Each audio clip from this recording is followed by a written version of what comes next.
Hello everyone, this is Stephanie here asking you to hear me out. Now today we're here again with Steve Rose, addictions counselor here in Windsor, and we're going to be talking about some self-care tips for mental health. Very important if you're in recovery.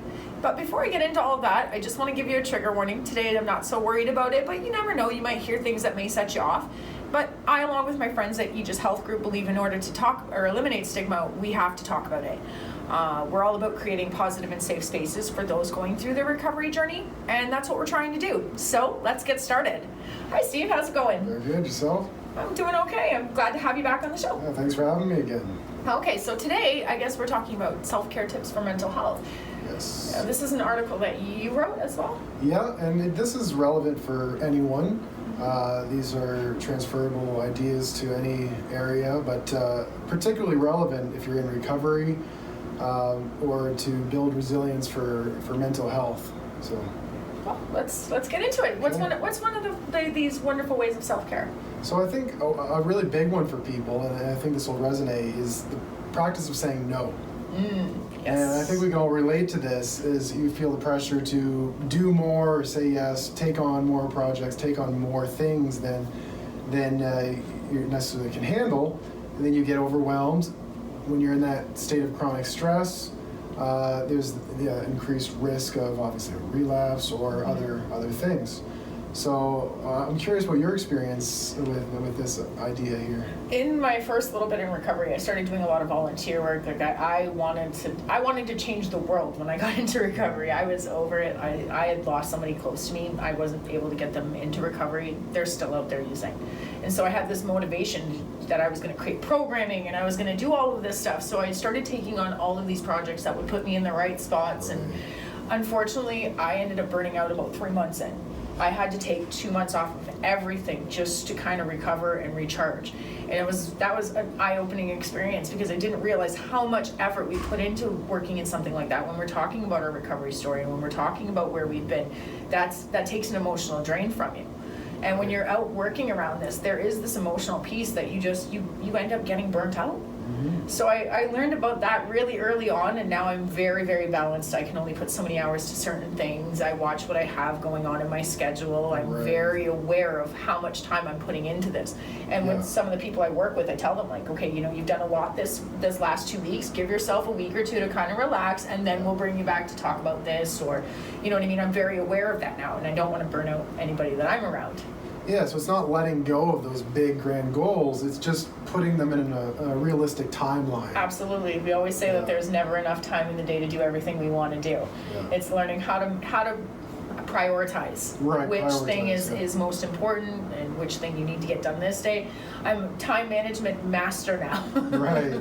Yeah, so for someone in recovery, this practice of saying no, it'd be something to look out for, it looks like, in terms of slowing things down a little bit, because in the early recovery there could be some excitement and trying to do everything all at once, but to really say, okay, this is what I'm going to focus on right now, and really, if people are asking you and you're being called upon for all the support, and really, is it difficult to say no to someone who's coming to you, and you have to prioritize that? Sometimes yes, because when somebody's coming to you and saying, hey, I really just need to talk, like I might be able to give the 5-10 minutes that I have that at that point in time, but I can't be consistent sometimes with that stuff, and it's hard because there's so much going on, and when something like that comes up, it's not a scheduled thing. It's not like that this message is going to come in today.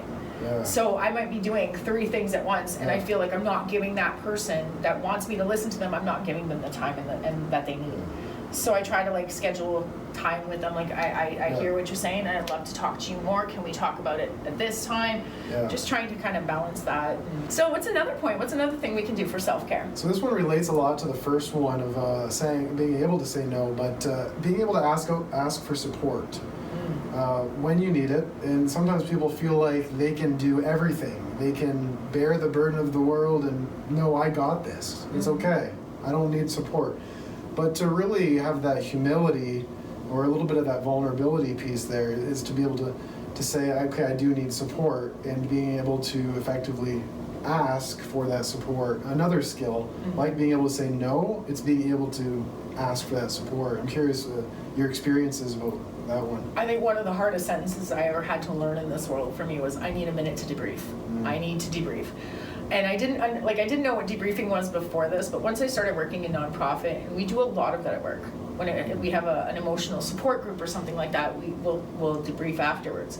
Learning how to say that and say, look, I need to debrief with you. I've seen something today, or I went through something today, and I just need to kind of get that out. I didn't think I needed that at first. I held all of that stuff in, and I didn't realize how emotional that was, and how it would affect the way I was sleeping. It would affect the way I was eating. It was starting to really weigh on me that all these things were going on. I couldn't change all of these things. I couldn't change the feelings that I was getting from these things. So I needed to learn how to like shift them and get them out and talk about them. So at work, that was one of the biggest things they taught me, was how to debrief. Right. Yeah, so how to actually reach out for that support, Right. and to... But it's still a hard thing, because I feel sometimes that a lot of people wouldn't understand some of the stuff I see on a regular basis. Right. So it's finding those places to be able to debrief too. Like, it's great that we can ask for support, but are we asking the right people? And what happens if we ask somebody and they tell us, no, I don't want to hear about this? Or are we putting that trauma on somebody else? I think there's a lot of vulnerability in that. And I know Brene Brown is someone I like quite a bit, and she does a great TED Talk. You can look at that. It's called The Power of Vulnerability. Yes, I've seen it. You've seen it. And that reminds me so much of that video, because it's that vulnerability of, okay, I need help. And to have that humility without losing your sense of worthiness, and, you're still worth it. Being able to reach out, connect with someone with that humility is a huge skill. And it looks like you've kind of been able to navigate that. I'm learning. A lot of the time in the very beginning, people are like, oh, you're so strong. So I had this mentality that I had to be strong. And if I debriefed, or if I told somebody that I was having a hard time with something, that was a sign of weakness. And I didn't want to look weak in anybody's eyes, but then I realized that no, being able to ask for that support and asking for support is a natural thing. It's something we should be doing. We should be able to reach out to people. We should be doing this, because it gets those feelings off of us. Yeah. What's another good point about self-care? These are really good points so far. I'm curious to see what else. So this would relate to the idea of reaching out for support, but the opposite of that is cutting off or distancing yourself from people who are not only not supportive, but actually actively toxic in your life situation or recovery, for that matter. So that would be the another assertiveness skill, and looking at. It's the ability to say no in a way, but to really focus on healthier relationships and to kind of cut out the toxic elements. And not necessarily cut out completely, but even distance sometimes. Yeah. Oh, yes. When you have a toxic relationship, it's basically like an emotional leech. And they're just sucking so much from you that you can't rebuild it fast enough for them to be taking it from you.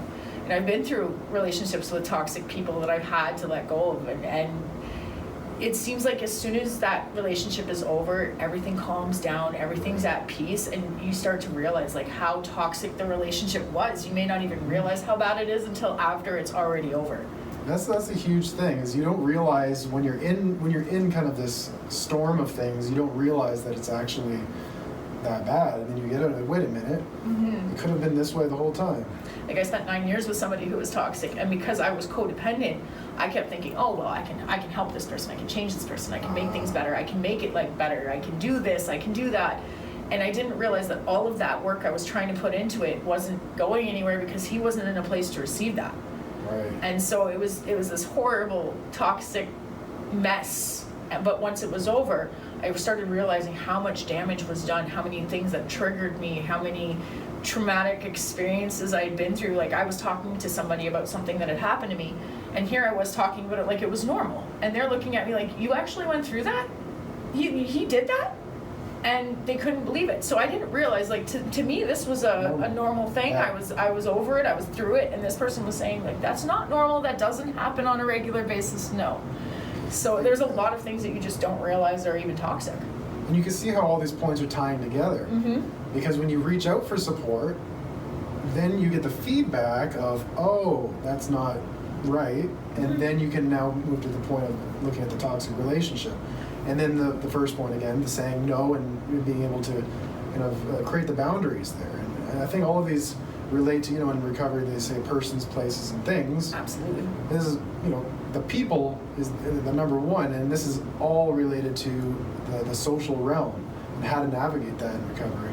That is a hard one, because when you're coming off of the drugs in the first place, there's a lot of work going on in our brains. The chemicals are trying to rebalance, and it's hard to have those communication skills in the very beginning to begin with. Like, I felt like my emotions were all over the place. I couldn't talk to people. In my first year of recovery, I didn't think I could sit here and have a conversation with you. I wouldn't have been able to do it. I just wasn't there. It's taken years to learn how to re-communicate or relearn how to communicate. Right, yeah, it's huge. It's huge. So what else have we got for self-care? And another point related, this is all social realm right now. I mean, there's so many other areas of self-care. We get physical, psychological. But I think right now we're looking at a lot of the social, so I'll stick with that. Okay. And that would be meaningfully connecting with other people. So taking the time to really have that meaningful connection. So not just when you need support.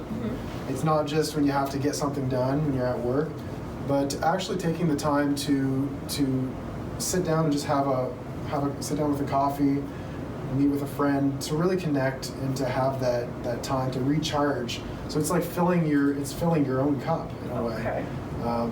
Because not every time we connect with someone, it has to be because we're helping them in recovery. Right. You know, it can just be for the leisure of that meaningful connection.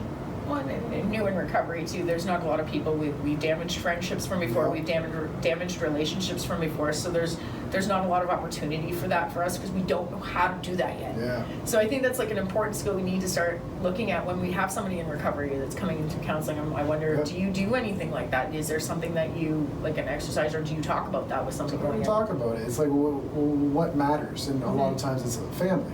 And if there's damaged relationships, we look at, okay, how can we slowly build those relationships through meaningful connections and building trust over time through patterns of committed action. So these are things we look at for sure. So I think these are the social self-care topics, and I think maybe we can talk about in another video at some point some of the other realms, but it's been Absolutely. There is a lot to the social. I mean, we build our social supports, right? That's how a lot of us get through recovery, is with these social supports. So I think those are the main important ones right off the hop, like the exercising, the physical, the mental, all of that is like kind of on the secondary. Yeah. No, I really appreciate you coming out to talk with me today, Steve. It's always a great episode when you're here. Yeah, thanks again. So if you or someone you know needs help, make sure to contact Aegis Health Group. You know, they're amazing and they'll take care of you right away. Also, make sure to drop a like or a comment by following us on Aegis Health Group on Facebook or Instagram, or by subscribing to Hear Me Out on YouTube. Smash the like button. Have a great week, everybody.